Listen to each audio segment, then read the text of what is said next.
Title: The Boy Who Befriended the Star, Chapter 1.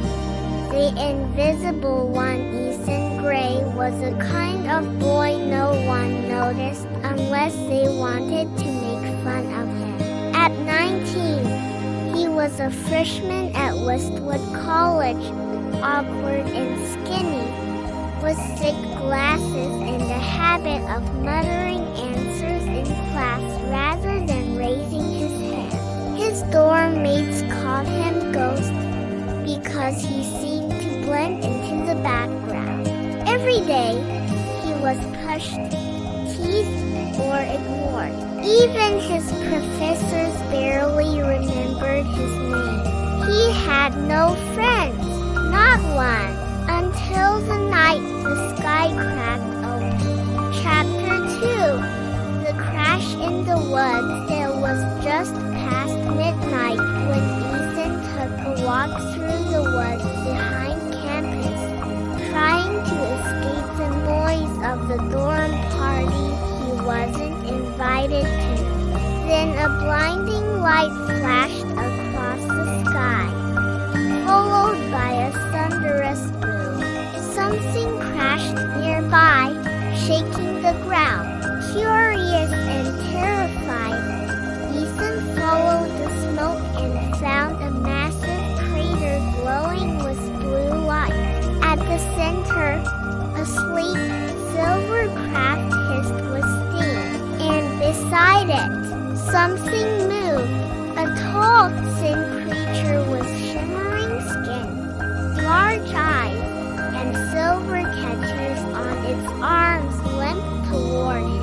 It looked scared and hurt.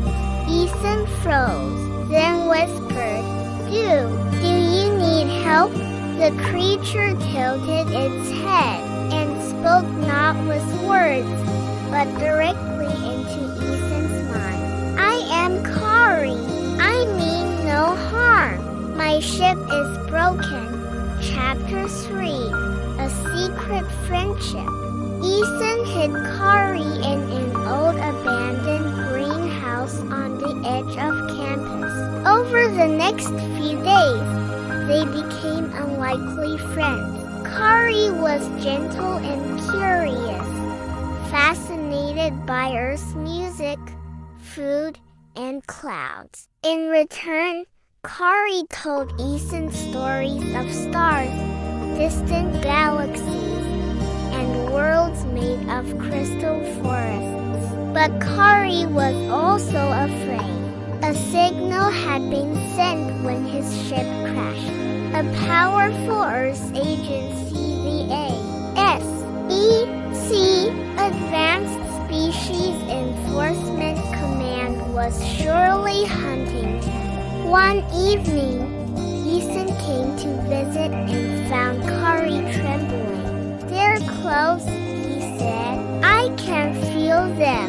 I must leave, but my ship won't fly." Ethan clenched his fists. "Then I'll protect you." Kari looked at him kindly. "You are brave, Ethan Gray. I will give you something, a gift of protection, but only if you use it with kindness." Kari touched Ethan's chest. A shock of blue light surged through him. Ethan blacked out. Chapter 4. Superboy. When Ethan woke, he felt different, stronger. He punched a wall by accident and shattered it. He ran across the field and left a streak of wind behind him. He could hear conversations from across campus. He could leap higher than trees. He was no longer the invisible boy. He was something more, but he couldn't tell anyone. Chapter 5. The Capture. 2 days later, black vans rolled onto campus. Men in suits, dark glasses, and earpieces began searching the woods. Ethan rushed to the greenhouse, but it was too late. Kari was gone. The ASEC had taken him. Chapter 6. Breaking In. Ethan tracked the convoy to a secret underground facility in the mountains outside town. Inside, Kari was being held in a reinforced glass cell, wires plugged into his body. Scientists were testing him. Others argued about using his ship for weapons. Furious and afraid, Ethan knew what he had to do. That night, wearing a hoodie and scarf over his face, he broke into the facility. He moved like lightning, knocking out guards, disabling cameras. His body glowed faintly with blue energy. He found Kari. Ethan, Kari whispered, "Wait, I'm getting you out of here," Ethan said. Chapter 7. The escape. The facility erupted in chaos. Sirens blared. Agents with high-tech weapons cornered them. Ethan stood between Kari and the agents. "You're hurting him," Ethan shouted. "He came in peace." The agents fired. Ethan caught the energy blasts mid-air, sending them back in a wave of force. He smashed through the walls, carrying Kari through tunnels, labs, and barricades. Finally, they reached the hangar. Kari's ship was there, half dismantled. "Can you fix it?" Ethan asked, holding off more guards. "With your help," Kari replied. Together, they rebuilt the ship in minutes. Ethan used his new strength to reattach the engine core, and Kari used his mind to ignite the ship's heart. The doors opened, lights flared.